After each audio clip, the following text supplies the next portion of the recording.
Olá a todas as pessoas, eu sou Juliana Bordalo e a gente vai começar mais um episódio do videocast Na Onda da Cultura. Vou começar fazendo a minha autodescrição. Sou uma mulher parda de cabelos cacheados, estou com eles soltos, tenho o cabelo na altura do ombro, castanho com algumas luzes, estou usando um brinco branco em espiral na orelha direita e estou vestindo uma blusa de manga comprida branca e uma calça listrada na vertical branca e bege e um tênis bege.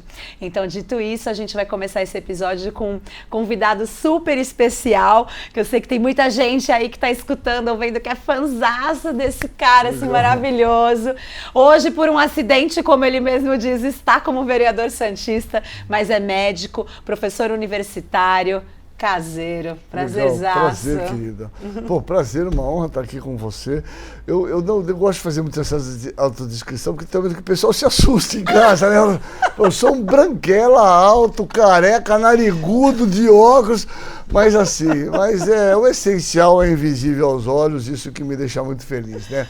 Mas é isso, é uma honra estar aqui com você, é um prazer. Vamos conversar aí sobre o que você quiser. É um prazer estar aqui com prazerzaço. Você. Caseiro, a gente vai conversar, falar de cultura, falar das nossas referências, porque eu acho que tudo que faz a nossa base cultural também diz muito sobre onde estamos hoje, nosso posicionamento, como nos colocamos na sociedade. Então, assim, aqui é um videocast para a gente falar das nossas referências e também revisitar as nossas memórias. Pô, que legal. Né? Mas antes da gente fazer essa visita, eu fico aqui com uma curiosidade muito aguçada, diante de toda a tua trajetória, a tua história, a tua contribuição social na medicina, o que, como você mesmo diz, que foi um acidente, o que te levou para a política?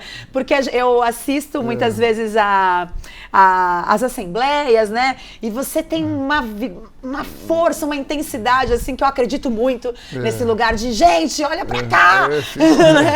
E eu acho isso, falo, nossa, é isso, né? Olha para cá, olha para isso de verdade. O que te colocou, o que te levou para a política, Caseiro? Bom, essa é uma pergunta sensacional. Eu acho que assim, política, eu acho que desafortunadamente houve uma demonização da política, né?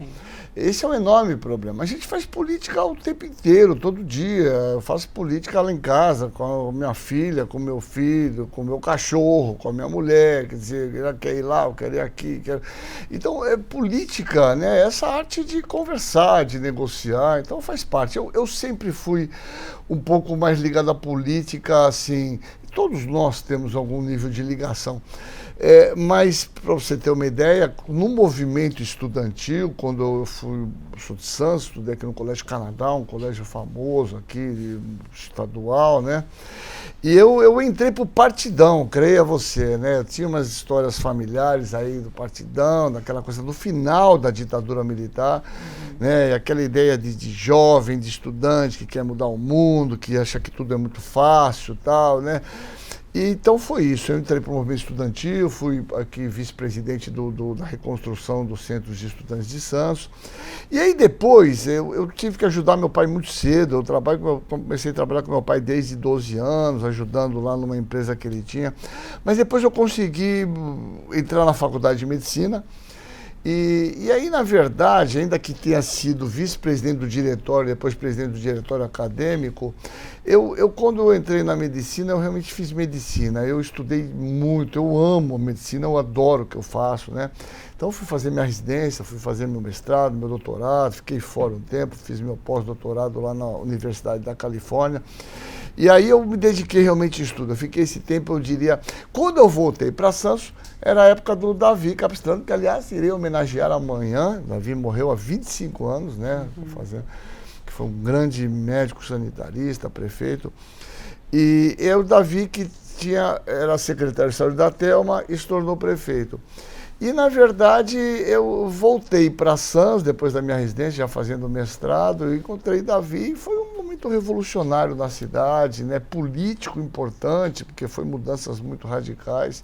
Então, a política está um pouquinho no meio de todos nós, né? Essa é a ideia. Sim. E aí eu me aposentei na prefeitura, depois de 35 anos atendendo, construí um dos maiores serviços de AIDS do mundo, referência para o mundo, que é o CRAS. E aí eu falei, cara, eu tenho 61 anos, eu tô cheio de gás, eu tinha um grande cara, da história da medicina, que chama o Rudolf Virchow, que é o alemão. Ele dizia que a medicina não é nada mais do que a política feita de uma maneira coletiva, né? Quer dizer, através da política a gente talvez consiga resolver grandes questões que nós temos inacreditavelmente na nossa cidade, né? Mortalidade infantil alta, muita tuberculose, muita mortalidade materna, sífilis, absurdamente o número de casos. Então a ideia é que talvez eu imaginei que através da política eu poderia contribuir para melhorar essas questões de saúde na cidade que deu tudo que eu sou na vida, né? Sim, um pouco sim. isso, né? Ah, que bom, e que você consiga, porque realmente a sua contribuição, só das suas falas, do seu posicionamento, já nos movimenta, sabe? De falar, legal. não, tem alguém olhando, né? Teve até um último que eu assisti seu, que você estava falando das filas das pessoas nos exames, o número estarrecedor de pessoas que estão aí aguardando os exames, né? E aí, cara, é isso, assim, olhar para isso. Né? É isso. Na verdade, Santos tem o 6º maior orçamento do estado de São Paulo. Tem uma bagatela de 6 bilhões. Para a saúde, vai 1,2 bilhões. Sei que esses números são abstratos, mas esse número de 1,2 bilhões só para a saúde é maior do que a maioria dos orçamentos de todos os municípios aqui na nossa volta. E nós temos coisas assim. Tem 10 mil pessoas para passar no oftalmo. Se você tem um problema intestinal, você aguarda 2 anos para fazer uma colonoscopia. Quem vai fazer uma colonoscopia, que é uma indicação médica? Aliás, não é qualquer médico que pode pedir, é só o especialista, o gastro que pode pedir.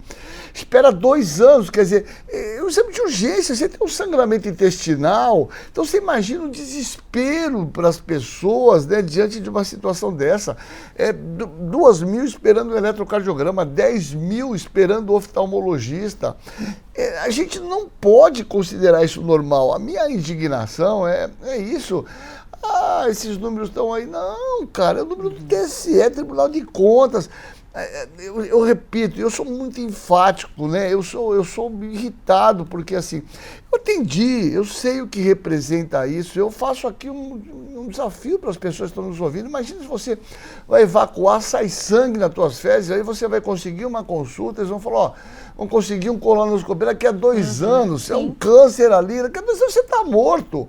Então a gente não pode perder a nossa indignação, senão a gente está morto, né? Exatamente, não né? pode perder a indignação. E é isso que eu te assisto falando, eu falo, nossa, é isso, que eu também sou uma pessoa muito indignada com muita coisa. E aí, claro que a gente usa a ferramenta que tem, né? Você é da medicina, a gente é da cultura, e como que na cultura a gente utiliza, né? Porque a gente é da cultura, mas eu sou palhaça, eu sou atriz, e aí eu uso a palhaçaria também para trazer essa indignação. Mas então eu falo, a gente tem espetáculo que fala sobre a fome, porque precisa falar sobre isso, não dá pra gente passar pano. Não pode, né? não pode. A gente tem enormes problemas, é uma indignidade isso. Você vê, às vezes, eu penso, o Saramago já dizia isso, né? O grande Saramago, ele dizia que talvez o instinto fez mais bem aos animais do que a razão ao homem.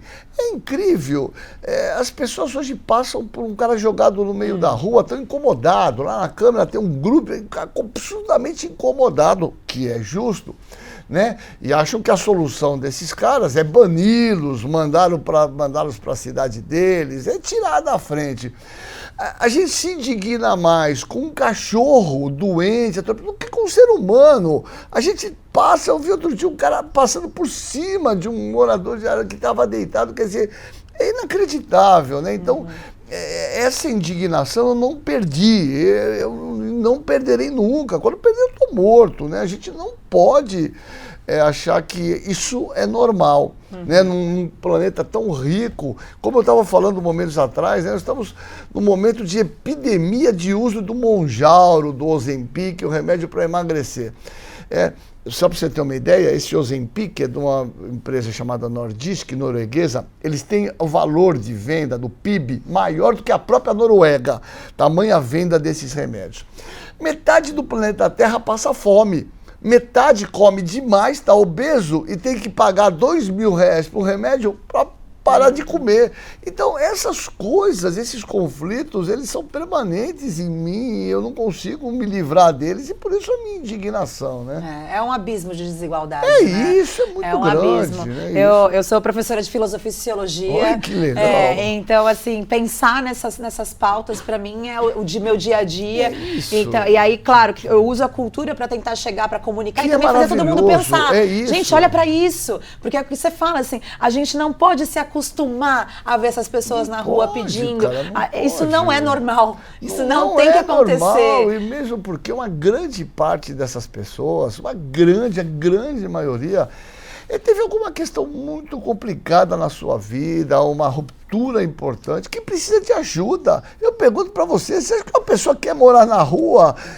Veja, existem alguns caras que querem, obviamente, se livrar de tudo, de impor, de não ter nenhum vínculo com nada, perfeito. Mas, cara, ninguém gosta de morar no meio da rua, passar frio, passar chuva, passar sol. Quer dizer, tem que dar um mínimo de dignidade para o ser humano, né? Isso é básico, né? É o básico, é o mínimo, né? Eu também acho, concordo, Caseiro. Gratidão pela sua contribuição, legal. que eu me sinto repreendida. Pô, que eu legal. não tô sozinha pensando nisso, ficando indignada com tudo isso, assim. A nossa indignação, e também eu adoro essas citações, porque eu sou um leitor inveterado, né? Mas o grande Eduardo Galeano, né, que escreveu As Veias Abertas da América Latina, ele diz assim que a gente sonhar, a gente se indignar é o que nos torna vivo e possível de realizar as coisas, né? O ser humano, quando perde a sua capacidade de se indignar com quem está errado, na verdade, ele já está morto, né? Exatamente. É isso. Exatamente. Caseiro, e aí a gente vai agora falar... Vamos lá. Vamos olhar para a cultura um pouquinho dentro das tuas memórias, tá? Aí a gente vai começar a primeira brincadeira, que é o primeiro jogo, são Minhas Trilhas Sonoras. Minhas trilhas sonoras é pra gente conhecer um pouquinho dessa playlist do Caseiro, né? O que ele coloca ali pra escutar naqueles momentos que a gente sabe que a gente tem aquelas músicas pra cada momento também, isso né? É legal, isso é sensacional. Mas o que compõe? Quais são os músicos, as músicas que compõem a tua playlist? Bom, eu sou radical com algumas coisas. Sou velho, né? Primeiro tenho 62 anos, vocês me perdoem aqui. Outro dia eu estava com os alunos, a gente faz um negócio que é a tutoria com 13 alunos, eu perguntei para eles, os caras não conheciam, eu fiquei aterrorizado, falei, estou velho mesmo. Mas o meu som, eu sou fascinado, eu sou fissurado pelo aquele clube de esquina ali, aquilo para mim é uma coisa séria, né? Clube de esquina número 2, né? E Sonhos Não Envelhecem, Milton Nascimento, Lô Borges, Beto Guedes, eu amo esses caras, eu me lembro disso claramente, aí com 15, 16 anos, a gente ia para o litoral aqui, de uma dificuldade lá para Juqueí, que não tinha nada. Juqueí hoje, putz, eu me lembro de ter chegado uma vez lá e ouvindo lá aquela música do Lô Borges, Sol e Chuva. Nossa, aquilo me foi um baque na minha cabeça. Eu andei atrás, a gente ia atrás daquelas fitinhas, né? Esperava tocar no rádio para gravar, né? Porra, aquilo é sensacional. E o cara falava no meio.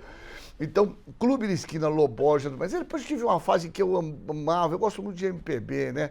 Que foi, eu gosto muito, aliás, eu fiquei sabendo que vai vir aí a filha dele, que vai fazer um show aqui em Santos, que é um cara que eu gosto demais, que morreu de uma forma absurda, eu estou me esquecendo o nome dele aqui, naquele momento que eu estava... Mas eu já vou me lembrar já, que é o cara que é a Elisle Regina que lançou ele, né? E que eu gosto demais, já vou me lembrar o nome dele aqui. Estava com ele na cabeça, porque a filha dele, 23 anos, vai fazer um show aqui em Santos. E é um cara que marcou muito. Então, é interessante que eu, de uma geração assim minha, muitos falavam em rock, esse rock progressivo de Led Zeppelin, Pink Floyd, né, Yes. Eu fui conhecer isso um pouco mais tarde, né? Interessante. Então, eu sempre gostei muito de música popular brasileira. Minhas referências musicais é Clube de Esquina. Ficamos acabados aí com a história do Milton Nascimento, que eu acho que é a voz de Deus, né? Milton Nascimento cantando, o negócio de você parar e falar, cara, isso aí É normal, né? Caetano Veloso, Gilberto Gil, eu sou fascinado por esses caras, é o que eu ouço o tempo inteiro, né? Quando tem um negócio no Spotify, vem no fim do ano aqui, sempre tá lá, né? Clube de Esquina, o que você ouviu O mais, tá ranking, aqui. né, do O Spotify. é Milton Nascimento, que eu realmente adoro, então essas são minhas referências musicais principais, né? Ah, que ótimas referências. Também Referências, adoro todas elas. Maravilha. E a gente vai então para o segundo jogo. O segundo tá? jogo, vamos que lá. é filme no sofá e livro na cama. Então, qual que é aquele filme que te marcou, que você acha, gente, assiste esse filme, o que você indicaria pra gente? Bom, que fica aí na tua memória. Eu não tenho, eu também repito, eu estou preso, eu sou, como diz o nosso amigo, sou prisioneiro de um tempo até certo ponto, né? Eu acho que recentemente tive a oportunidade de ver esse filme maravilhoso, ainda estou aqui, eu fiquei impressionado, amei esse filme, né? Mas eu acho que o filme que mais marcou a minha vida naquele tempo, quando não se falava nisso, ele é um filme atemporal, né? Blade Runner. Blade Runner foi um filme, assistam, né? Ele é maravilhoso, porque é a história justamente de um momento no futuro, né? Que você já tem lá os replicantes, você já tem seres humanos com inteligência artificial, mas você tinha dificuldade de diferenciar quem que era um verdadeiro ser humano. Veja, isso tem mais de 40 anos. E a música do Blade Runner, né? Aquele saxofone, é um negócio inimaginável. Todo mundo tem que assistir Blade Runner, né? Eu acho que isso é um filme. E Stanley Kubrick, né? Eu gosto muito desse cara. Para mim é uma referência importante desde, né, de quando ele começa lá com Laranja Mecânica, porque isso aí estava à frente, muito à frente do tempo. Hoje, para as pessoas assistirem aquilo, elas não conseguem pescar aquilo, né? Então, esses caras, para mim, são fundamentais, né? Mas Blade Runner, eu me lembro de um outro filme, O Estranho no Ninho, que tem até um livro aí, que também é um livro muito interessante. Tem muitos filmes marcantes, mas esses dois são marcantes, assim, na minha vida. Eu nunca vou me esquecer, porque também tem uma coisa da música, a música foi muito bem escolhida, né? E talvez, brasileiro, um filme que eu amei, né? Que é Dona Flor, né? Dona Flor e seus dois maridos. Eu me lembro como hoje assistindo esse filme e o final dele, que é aquela música O Que Será, né? Do Chico Buarque, quando ela tá descendo a ladeira lá, Sônia Braga, com ele e o Vadinho lá pelado, né? Pô, aquilo é uma cena sensacional, né, cara? É lindo aquilo, né? Dona Flor e seus dois maridos. Maravilhoso, né?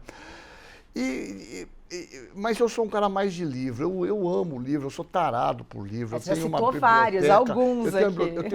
Acredite, eu moro numa casa que eu consegui, a única coisa que eu tenho na minha vida, eu tenho mais de 20 mil volumes. Nenhuma biblioteca em Santos tem mais livro que eu tenho na minha casa, mas isso assim porque eu sou maluco mesmo, eu sou um bibliófilo, eu amo livro. Eu leio de tudo. Eu fiz faculdade de filosofia quando fiz 2 anos lá na USP e acabei parando, porque acabei voltando para Santos. Eu leio de absolutamente tudo. Eu amo poesia, mas uma coisa que eu gosto muito de ler é biografia. Eu gosto muito de biografia, é interessante. Eu tenho uma fascinação por conhecer um pouquinho das histórias dessas. Eu li recentemente uma biografia do presidente Roosevelt, porque é muito interessante, né? A história do Roosevelt ela tem um passo importante na história da medicina, né? Só rapidamente, o Roosevelt morreu com 62 anos. O Roosevelt era amado nos Estados Unidos, né? O presidente Roosevelt. Amado, porque fez o New Deal, que recuperou os Estados Unidos, tirou lá de uma draga desgramada, depois foi o presidente da Segunda Guerra Mundial. E ele morreu com um acidente vascular hemorrágico, que é devastador, com 62 anos. E é interessante que ele tinha um médico particular, que era o médico dele, que era um otorrino, e media as pressões dele lá, a pressão era 18/13, não, tá tudo ótimo. Eles não tinham a menor noção da relação de pressão arterial com o risco cardiovascular.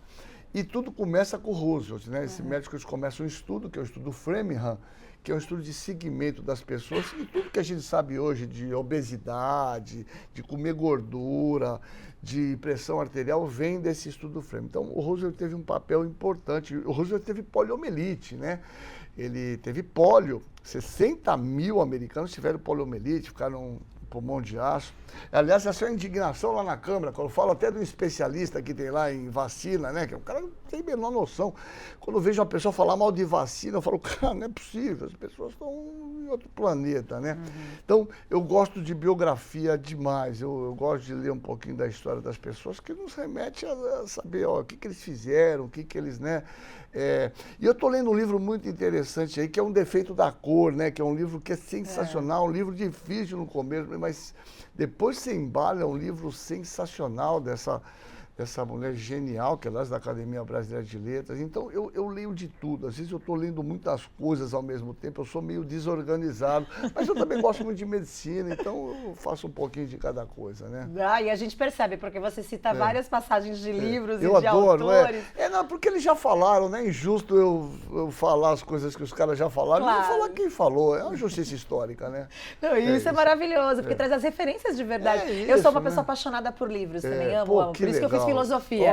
Porque eu fui primeiro artista, me tornei artista, e depois quando eu pensei, não, eu quero também ter uma outra formação, a única coisa que veio na minha cabeça foi filosofia, porque eu amo ler. Então, assim, eu amo ler e algo que me faça, que me provoque. Eu gosto de ser provocada. Muito bom. E eu acho que a filosofia nos provoca Sem o tempo dúvida, inteiro. o E a tempo gente inteiro. revisita, por mais que eu conheça aquele filósofo, cada vez que eu revisito, cada aula que eu dou novamente sobre aquele filósofo, parece que eu vejo outra coisa que eu deixei passar em algum momento, sabe? Esse é um grande questão, né? A leitura é tudo, né? As pessoas não lê, é uma sacanagem com você próprio, é uma sacanagem com que milhões de anos foram produzidos aí para produzir esses papéis escritos aí. E é isso. E eu acho que tem livros que tem a hora de ser lido também, né? Às vezes você não tem a maturidade. Eu acho que às vezes é difícil pôr Machado de Assis para um aluno da escola. Não vão gostar do Machado, tem a hora de ler ele. Eu me lembro de um livro que eu amo, que é Ulisses, do James Joyce. Eu não conseguia ler aquele livro. Eu começava, né? Não dava. Mas, recentemente, há uns 6 anos atrás, peguei para ler. Cara, foi numa tocada, um livro de 700 páginas. Então, os livros têm a hora, tem a sua questão cultural, o seu momento de mais conhecimento para você ler. Começou a ler o livro, não deu certo, deixa ele quietinho, vai ter a hora dele ser lido, né? Com certeza, com certeza. Né? E que a gente possa ler mais, gente, porque eu acho que a leitura parece que a cada vez, né, eu tô dentro da escola, sou mãe, o quanto a leitura, principalmente por conta do mundo digital, a leitura foi ficando obsoleta, né? Foi ficando para depois, quando sobra um tempo, na hora de deitar. E a leitura, cara, ela é extremamente necessária, ela é a maior arma que a gente pode ter, é o conhecimento a partir da leitura, né? Sem dúvida. E mais, né? O grande problema da leitura, eu acho que os jovens hoje leem mais. Eles leem mais, mas coisas fragmentadas. Então, eles ficam o tempo inteiro, WhatsApp, lê mensagem. Eles não conseguem se concentrar e pegar um texto com uma certa linearidade, né, de entender aquele... Isso é absolutamente fundamental. Eu falo que eu faço umas brincadeiras na turma lá, é difícil, porque os caras não conseguem entender. Eu falo assim, puta, né, o livro, até o cara falou aqui, por exemplo, uma referência que é do Thomas Mann, tem um livro que chama-se A Montanha Mágica, né, que é em Davos, né, que hoje os bacanas se reúnem lá, ali era um sanatório de tuberculoso, né? Entendeu? Que é um show essa leitura. Você fala, cara, isso aqui é de uma beleza absurda. Mas as pessoas não têm mais paciência de sentar e ler, né? Na verdade, o conhecimento é muito fragmentado, né? Mas é tudo, viu, Caseiro? É ler, assistir espetáculos também, você percebe, principalmente para as crianças, assim, começa a passar de 5 minutos, eles já estão aqui, já não tem mais aquele... É por isso que hoje a gente volta a falar de formação de público. Porque é educar novamente a poder parar e assistir algo, isso. sabe? Que senão já quer fazer outra coisa. É E aí, o que vai ter depois? Não dá o tempo das coisas acontecerem. É uma sociedade justamente do consumo, da velocidade fluida, né? Como dizia o Bauman, fluida, que na verdade, né? Esse cara é fabuloso, né? Mas é exatamente o que ele falou. Tem outro cara que escreveu muito disso, que é o Jean Baudrillard, não sei se você já leu alguma, esse cara é fabuloso, mas que mostra muito isso, é uma sociedade de consumo, que tem pressa, que na verdade pega tudo fragmentado, você não consegue. Eu falo para minha filha estudando, falei, deixa o telefone longe, vai, então tá lá lendo, 2 minutos, pega o celular, cara, não precisa, dá um WhatsApp, ninguém vai morrer, e se morrer não vai mudar a tua leitura em 2, 3 minutos. Mas as pessoas perderam um pouco essa capacidade de concentrar e ler. Isso é péssimo, porque faz uma sociedade que tem um conhecimento fragmentado, entendeu? Esse conhecimento do WhatsApp, que é absolutamente horroroso, né? E raso, né? E fica raso. No raso, fica na superfície, raso. Não não dá. aprofunda. E mais, e esse conhecimento tão raso, ele não só é isso, mas como pegam, às vezes, fragmentos absolutamente equivocados do que aquilo realmente quer dizer. Eu vou dizer, eu não sei que estava... O Kant, Emmanuel Kant, né? Outro dia o indivíduo estava falando lá da crítica da razão pura, né? Eu não sei, é muito interessante isso, né? Que ele fala assim, ó, acima de mim, o universo, o espaço, as estrelas abaixo, o meu coração e a certeza do dever cumprido, né? Isso tem um contexto muito grande, as pessoas acham bonitinho e citam isso totalmente descontextualizado, né? Como a crítica, ele falou, a crítica, como o cara vai criticar a razão pura? Porra, mas crítica, na palavra do Kant ali, vem de critein, né? Que é separar, dividir. Não tem nada a ver com criticar como a gente entende hoje. Então, as pessoas têm um conhecimento muito, né, fragmentado. Isso é péssimo, desafortunadamente, porque isso demorou muito para ser construído e muitas pessoas deixam de aproveitar essa construção, aí que é o conhecimento. Instagramáveis. Exato, né? exato.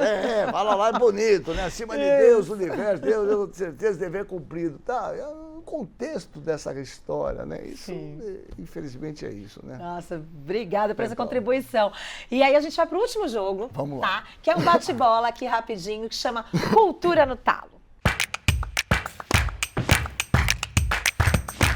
Cultura no Talo, eu faço uma pergunta, que vem na cabeça, você traz pra gente. Então, Caseiro, um show inesquecível. O show inesquecível que eu vi hoje foi do Caetano Veloso, que eu amei, amo esse cara e foi sensacional. Nunca vou me esquecer desse show aí. Foi legal, maravilhoso. Foi sensacional. E um prato de comida, que seja típico, um prato de comida que você fala, nossa, traz memória, aquela gastronomia afetiva. Isso é sensacional. Olha, o prato que eu nunca vou me esquecer é um bobó de camarão que eu comi lá no Iemanjá, na Bahia, em Salvador.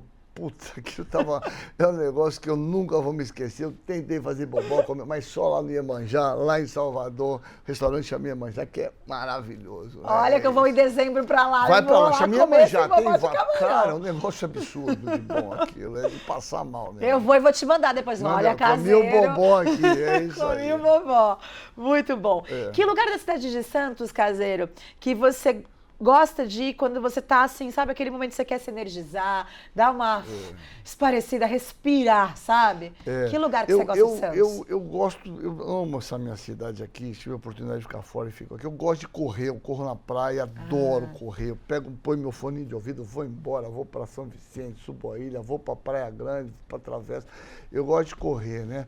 Mas o lugar que eu gosto mesmo, eu gosto de altitude, assim, de olhar as coisas por cima e tal. Eu gosto muito da Ilha Porchá, cara. A Ilha Porchá tem muitas memórias afetivas na minha cabeça, eu gosto muito dela, sabe? Ilha Porchá, olha só que legal. Eu gosto daquela vista que estão reformando agora, que é aquela caravela lá do Obrador Niemeyer, você tem uma vista bonita da cidade, ficar ali contemplando aquilo, eu acho... mas tem muitos lugares em Santos que eu gosto, né?